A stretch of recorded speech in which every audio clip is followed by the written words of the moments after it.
I'm Chris Matthews, and it's my honor and that of my colleagues to share this day of national farewell to an historic American figure. I'll be with you throughout the next steps of this multi-day memorial. This morning's events are both a religious rite and, I believe, a statement. The list of those invited to participate today was drawn up by John McCain himself. Its obvious message is communion between those with whom he was allied on vital matters of war and peace, and those with whom he differed. Today, the hawk and the dove pray together for our common faith in our democratic government. And for that, John McCain has indeed earned the tribute you've seen so far, the flag-draped coffin lying in state in his home state of Arizona, escorted every step of the way by men in uniform. The flight across the country aboard the iconic blue and white plane with a simple United States of America emblazoned on its side. The solemn gathering of his colleagues yesterday in the Rotunda of the U.S. Capitol designed that Capitol in the 19th century to be the symbolic center of this city. Fitting, by the way, that this man, like those who have come before, is today the center of our focus. There have been many days when the spirit of our republic has, of course, fallen short, and today is meant to celebrate that spirit in its fullness. This morning, John McCain will depart the Capitol, stopping along the way for his family to pay tribute at the Vietnam Veterans Memorial, and to a war, of course, from which he and those who opposed it have never fully turned. From there, it will be on to the National Cathedral for his funeral. Those who have known John McCain, interviewed him, and reported on him over the years, some for decades, will be with him and you every step of the day this morning. We begin our coverage with NBC News Capitol Hill correspondent Casey Hunt in the East Front. Casey, it's so great to be with you this morning on this. I think we're all so proud to be here. Chris, absolutely.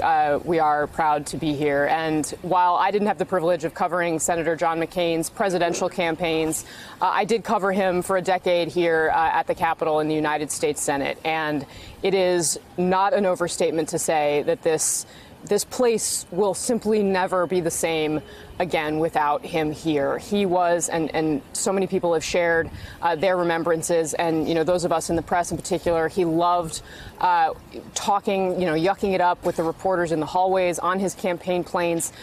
He really relished and believed in the role of the press in our great democracy, and he believed in that great democracy as well. So he, of course, had his office here at the Capitol for many years, not too far from the cameras where we would all broadcast, and we would chase him around with our microphones in the basement of the Russell office building. More often than not, he would make fun of you, but then always give you a chance to ask your question, and usually trying to give an honest answer. And the choreography of the events that Senator John McCain laid out for himself is just really stunning when you think about the symbolism and the statement that he is making about the bigness of the American spirit, about all of the values that he held dear, and how they stand in contrast to what feels many days as we cover it like the smallness of the current administration, the tyranny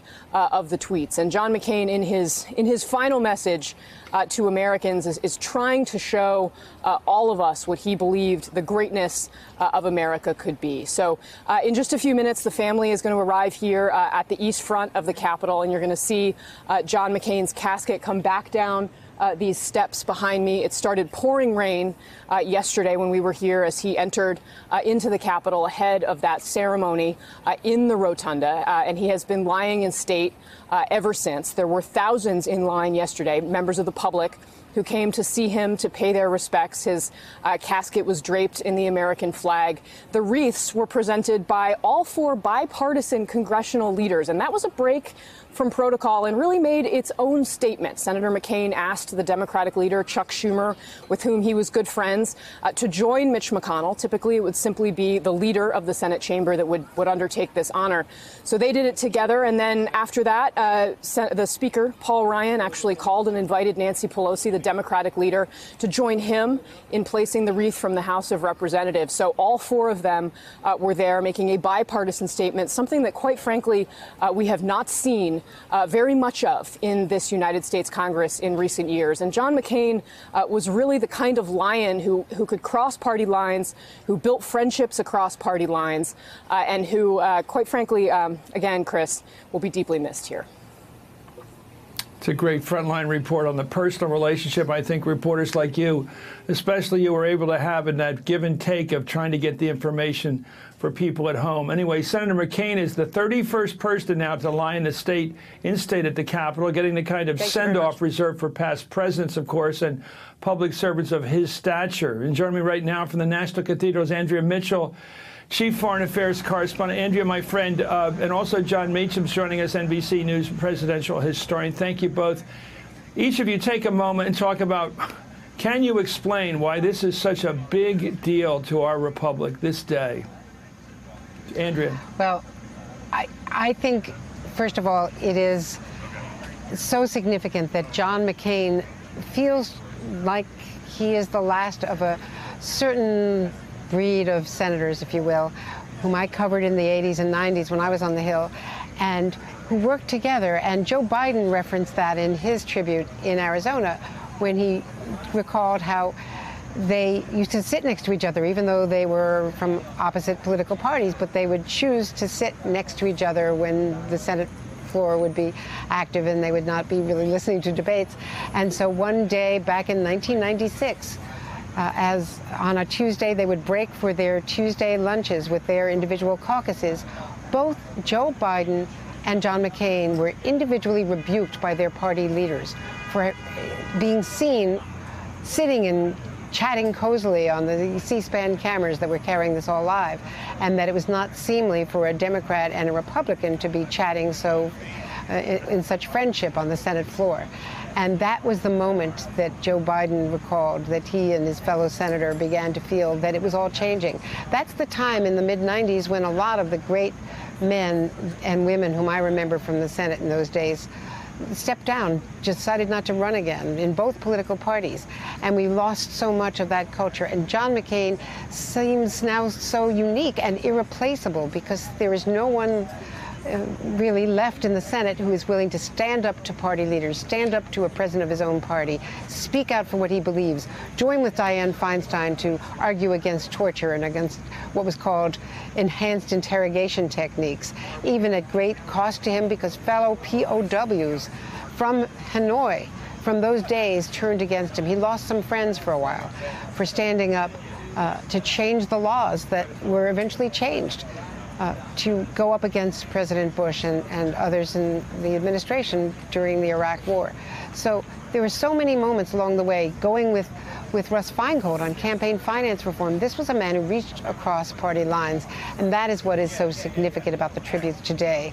The pallbearers, Democrats as well as Republicans, significant figures and mentors like Henry Kissinger speaking, and also, of course, the two presidents, the men who defeated him and denied him the prize, the political prize that he had always hoped for and sought.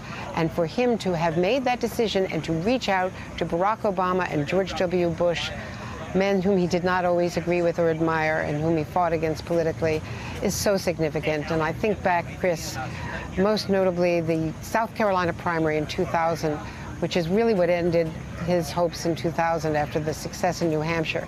And it was a racially bitter and divisive primary with terrible hate and innuendos, false accusations that were so crushing to him and his family and to his adopted daughter, Bridget, who in later years read back and discovered on Google what was said about her father and about herself.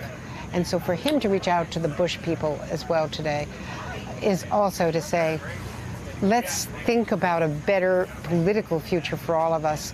And it's an implicit rebuke to the man in the White House. So well said. I just want to say we're watching the family, the children, of course, of John McCain coming into the Capitol there. John, I think that it's so powerful because the fact that a man who suffered so much in the Vietnam War as a prisoner of war for those 5.5 years in the so-called Hanoi Hilton would invite today Warren Beatty, the cultural symbol of the anti-war movement, and Gary Hart, who led the campaign of George McGovern back in '72 against the Vietnam War. And those two fellows are pallbearers today. It's such a statement. And now coming in, by the way, John Meacham, hold on for a second. We're going to watch the casket come into the U.S. Capitol, come out of the Capitol, rather. I'm listening. Go ahead.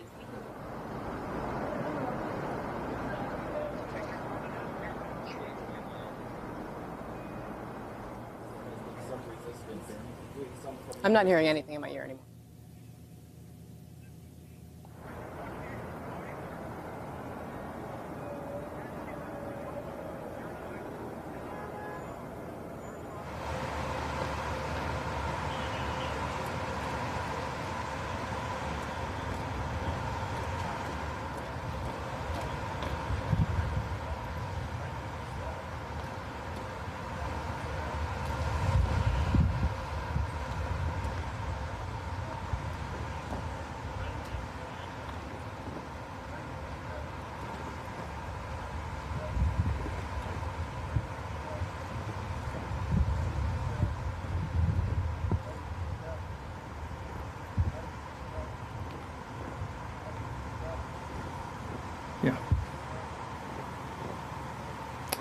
Let's bring in John Meacham as we watch the casket being brought down on the east front of the Capitol. John, this, you know, you never know, you and I, watching even history, when things come, you're not ready for how big they are. And I think we're all struck by the power of this loss. It's a sacred hour for a man who gave his all to preserving our journey toward a more perfect union. John McCain was an imperfect man who kept us moving toward higher ground. And today, by his conscious design, is an extraordinary embodiment, not of the fact that we should always agree or that there's some sort of mythical centrism in the American spirit, because there's not. We fought from loyalists versus revolutionaries, through federalists and anti-federalists, through North and South, through interventionists and isolationists. We have fought and fought and fought. But at our best, and John McCain understood this, we had to be one great family. One of the statues that Senator McCain spent last night under the gaze of was Andrew Jackson, who said, and believe me, these two, Andrew Jackson and John McCain, had a good bit in common, including a temper. But Jackson said we were one great family. Another statue in the Rotunda was Gerald Ford, who put us back together after a divisive, incredibly divisive crisis. Another was Dwight Eisenhower, who led us to victory in war and governed us in peace. Another was Ronald Reagan, who represented, like McCain, was someone who went west and found joy and brought that joy back to the country itself. So it's a sacred hour. It's a journey that will move from that rotunda up to the cathedral, and when the coffin is taken out of that, he will be brought onto ground that Theodore Roosevelt broke ground here at the National Cathedral to build this monument to both faith and to unity. And on that day, when Theodore Roosevelt, a hero of McCain's, broke ground, he read from the general epistle of St. James, saying, "Be ye doers of the word and not hearers only."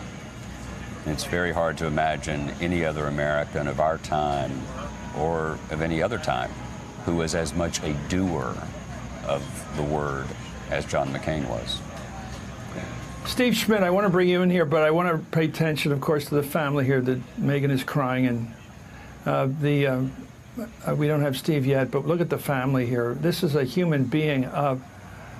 Yamiche, I want to bring you in, another young person here, you know, because we've watched John McCain over the years at different stages, the way he was destroyed politically down in South Carolina when he ran for president in 2000. Of course, losing to a sort of an historic figure like Barack Obama in 2008.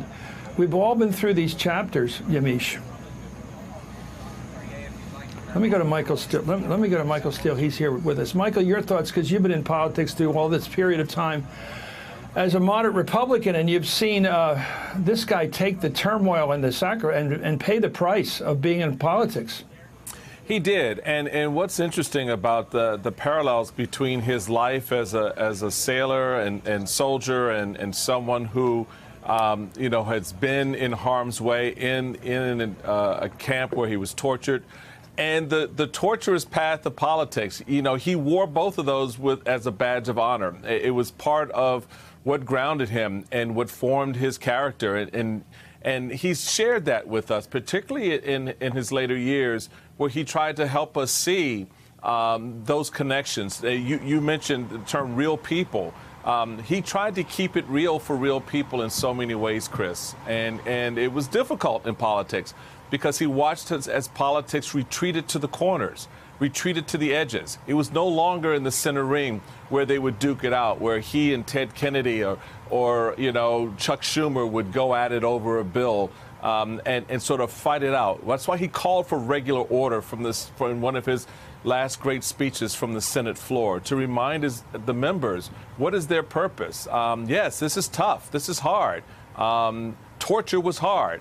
But I endured it. You know, politics is hard, but we will endure it together. And I think that's something that's been lost on a lot of the members.